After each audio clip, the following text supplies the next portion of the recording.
Yahweh, Yahweh, batela nikombo. Yahweh, Yahweh, benisa nikombo. Yahweh, Yahweh, batela nikombo.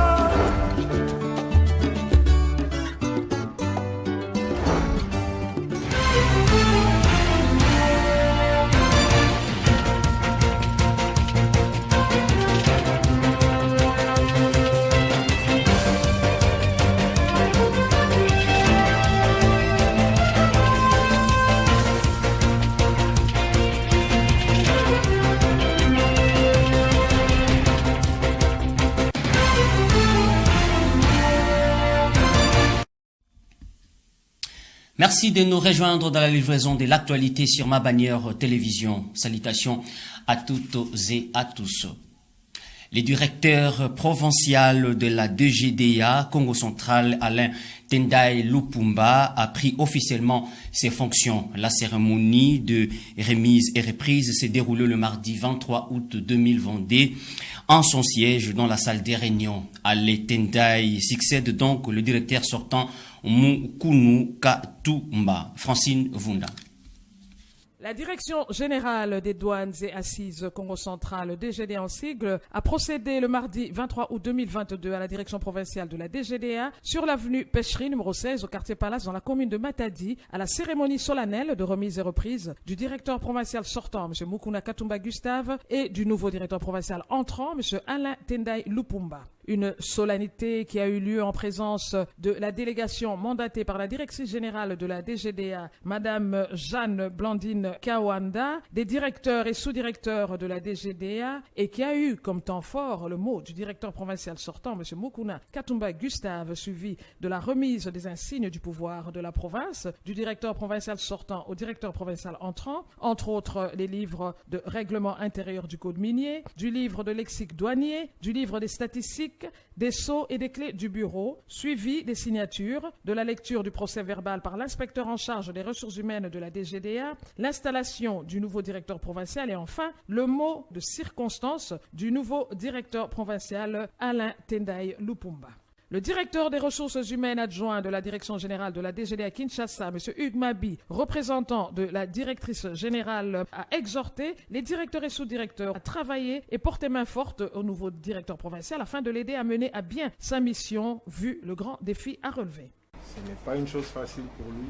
Il a un grand défi à relever et tout ce que je peux lui souhaiter, c'est vraiment de relever le défi, même si elle ne le redevenait pas, mais qu'elle puisse revenir à la hauteur. Bon vent à M. Tendai. Après la cérémonie de remise et reprise, le nouveau directeur provincial de la DGDA Congo Central a procédé dans la soirée avec son équipe à la visite des bureaux. Notons que le directeur provincial sortant, M. Mukuna Katumba Gustave, a été affecté à Kinshasa à la direction de l'audit interne au siège national de la Direction générale des douanes et assises de Kinshasa. Dans le même chapitre, le nouveau directeur provincial de la DGDA Congo Central, Alain Tendai Lupumba, a dans son mot des circonstances reconnu les défis énormes auxquels cette régie financière fait face. La DGDA a toujours été à la 3e position après la DGI et la DGRAD. Il a promis de faire augmenter les recettes. Alain Tendai Lupumba est au micro de Francine Vunda. Je voudrais ici rappeler que il y a quelques années, la province du Congo central était la première pourvoyeuse en termes de recettes douanières. Et elle a dégringolé et n'est plus à sa place d'antan. La DGDA était la première pourvoyeuse des recettes de l'État. Et aujourd'hui, la DGDA est 3e, après la DGI et la DGRAD. Les autorités, sous l'impulsion du chef de l'État, Tshisekedi Tshilombo, demandent à ce que nous puissions améliorer la gouvernance douanière. Et le budget qui a été voté, c'est un budget volontariste. Et comme vous le savez, les budgets, c'est un minimum que nous devons réaliser. Et quand nous ne les réalisons pas, nous sommes en faute. Et la LOFIP dit que nous pouvons même être arrêtés et être démis de nos fonctions. Le seul mot que je pourrais prononcer en ce jour, c'est de nous demander tous de pouvoir retrousser nos manches pour nous mettre à l'œuvre, pour pouvoir travailler et remplir les missions qui nous sont confiées. Madame le DG, elle nous a donné la carotte, elle a amélioré le social. Changeons complètement de chapitre. Le directeur de programme de Ma Bannière Télévision et FM poursuit sa tournée des présentations des civilités et de son entreprise de presse auprès de membres du gouvernement Guy Bandundungidi. C'est jeudi 25 août 2022. Il a été reçu dans 2 cabinets ministériels. Roger Missamo pour le reportage. En sa casquette de commandant de bord de Ma Bannière Télévision FM, Jeuni Chambouyi Batubenga a été reçu ce jeudi 25 août 2022 au ministère des Mines, Transports et Voies de Communication dans le cadre de sa tournée de présentation des civilités et de son entreprise de presse auprès des membres du gouvernement Guy Bandundungidi, gouvernement de l'arche Union provinciale. Objectif, les accompagner dans les secteurs audiovisuels pour permettre à la population d'avoir la bonne information sur les faits et gestes du gouvernement provincial pour le développement du Congo central. Le ministre des Mines, Transports et Voies de Communication, Mac Matondo Kwanzambi, a salué cette démarche. C'est un honneur pour nous et par rapport à la discussion que je venais d'avoir avec lui, je crois que nous avons aussi besoin de l'accompagnement des médias, surtout de votre chaîne. Après un bref repos, le directeur de programme de Ma Bannière Télévision et ses collaborateurs sont reçus au ministère de l'Environnement, des Forêts et de la Conservation de la Nature. Le ministre Yves Nsongo Sama reçoit les civilités de son hôte et dit être dans les besoins d'informer régulièrement la population pour qui il travaille de toutes ses actions. Nous sommes très heureux de recevoir l'équipe de Ma Bannière qui est conduite par le directeur de programme avec qui nous avons échangé sur ce que Ma Bannière réalise comme activité.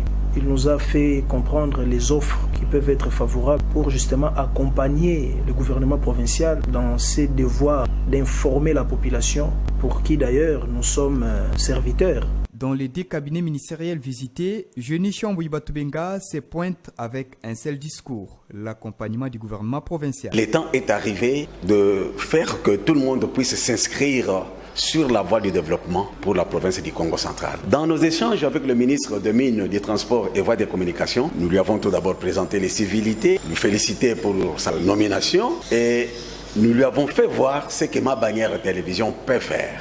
Nous venons d'avoir les échanges avec son Excellence, Monsieur le ministre en charge de l'environnement, forêt et conservation de la nature, parce que nous sommes dans une démarche de développement pour notre province. Nous voudrons en ce moment précis que notre peuple soit informé. Cette visite au ministère de l'Environnement clôture la journée du jeudi 25 août 2022. Parlons infrastructure à présent. Les ponts Bilaoumba au quartier Salongo dans la ville de Matadi est dans un état de délabrement. La population de cette partie de la ville lance un SOS auprès des autorités pour sa rénovation. Glodino Lukanou pour les reportages.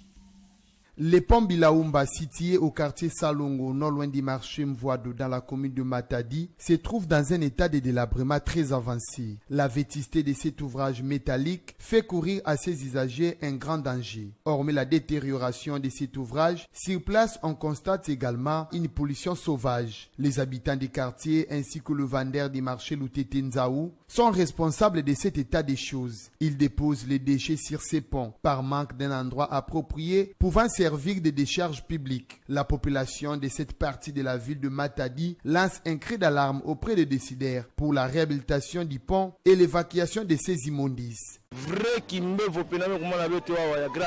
Nous sommes exposés à plusieurs maladies suite à cette insalubrité, mais aussi ce pont se trouve dans un état déplorable.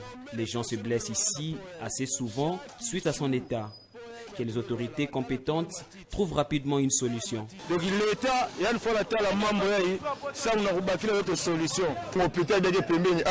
un centre de santé est tout juste à côté. Les patients sont exposés au risque de voir leur cas s'aggraver. Les députés sont en vacances, mais personne ne pense à nous rendre visite. Ils attendent l'année électorale pour qu'ils viennent vers nous. Contactée à son tour, Madame la chef du quartier a affirmé hors caméra avoir fait rapport à sa hiérarchie pour une solution et que les croquis du projet de réhabilitation de ces ponts a été déjà dévoilé par l'agence émétrique SARL depuis le mois de décembre 2021 avec comme maître d'ouvrage la commune de Matadi. Mais pratiquement, les travaux n'ont jamais débuté. Dans la partie est de la République démocratique du Congo, précisément au Nord Kivu, plusieurs associations de pêcheurs soutiennent la décision du gouvernement central dans la vente et exploitation de 27 blocs pétroliers et 3 gaziers, contrairement aux environnementalistes. Les détails avec notre correspondant Robert Michombero. Certains sont pour l'exploitation du pétrole suite à la pression de l'instabilité de la partie est de la RDC. D'autres motivent cependant leur position par la création d'emplois. Kasereka Augustin vit à Vichumbi, une agglomération de plus de 24 000 habitants au milieu du parc national de Virunga et sur le lac Édouard. Kasereka est un pêcheur depuis plus de 27 ans. Il a nourri et scolarisé ses enfants grâce à son travail sur ces lacs. Maintenant qu'il n'est plus selon lui rentable, Augustin est convaincu qu'une exploitation du pétrole sur ces lacs pourrait donc remplacer la pêche. S'il nous donne des emplois, qu'il nous les donne. Tout ce qui nous intéresse, c'est ce que nous allons manger, car sans ce travail, je ne peux pas trouver quoi manger. Mwindo Mukokoma est du même avis. Il ajoute tout de même que l'insécurité qui frappe la partie est de la RDC est une cause profonde des richesses qui regorgent cette partie du pays. L'exploitation du pétrole dans les lacs est pour lui la seule solution pourvu que cela soit fait dans le respect des normes écologiques. Lorsque les Blancs arrivent ici chez nous, ils apprécient nos minéraux. Quand ils veulent les extraire, nous leur refusons. Voilà pourquoi ils nous font la guerre en passant par nos pays voisins. Nous ne voyons que ces voisins pourtant se faux. C'est ainsi que nous mourrons dans des circonstances non élucidées. Voilà pourquoi nous acceptons l'exploitation du pétrole. Les plaies de Madame Kavira Paluku, une autre habitante de la zone, sont encore fraîches. Le crocodile a récemment happé son fils de 38 ans. Son corps n'a pas été retrouvé. Kakule Mungumwa laisse derrière lui 7 enfants et une veuve.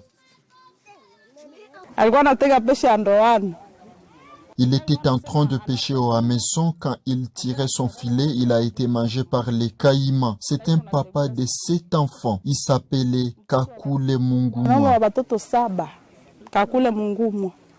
Josué Mukura, responsable de la Fédération du comité de pêcheurs individuels du lac Édouard, FECOPEIL, ne voit plus que la destruction des écosystèmes dans cette exploitation du pétrole.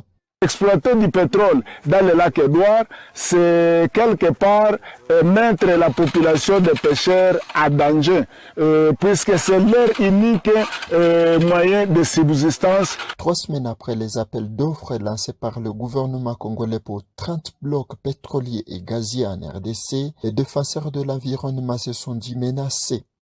De retour de Vichumbi pour le compte de Ma Bannière Télévision, Daniel Michombero. Dans la page sportive, les championnats nationaux de la République démocratique du Congo, donc les championnats nationaux de football de la République démocratique du Congo, étaient annoncés pour septembre et octobre prochains à travers un communiqué de la Linafoot. Mais un autre communiqué vient de chasser le précédent et annonce les reports de la Ligue 1 et la Ligue des Rivenciales.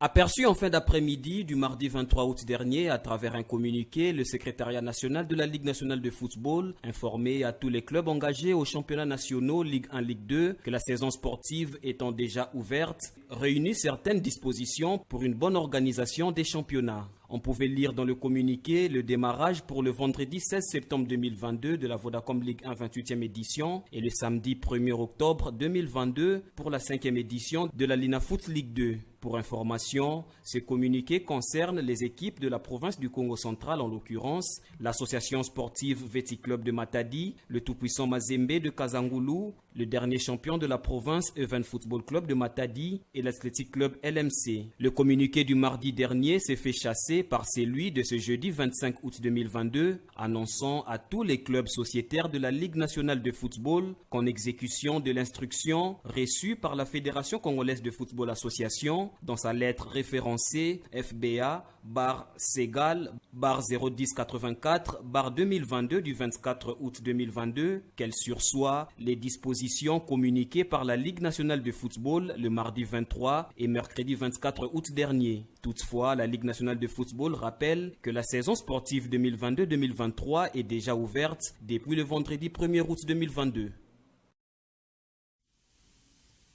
Ce journal est complètement terminé. Il vous a été réalisé par Shadrach Mavungu sous l'assistance de l'ingénieur Clovis Solo. Et je dis merci à l'équipe rédactionnelle qui a concouru pour la réussite de ces journaux. Au revoir.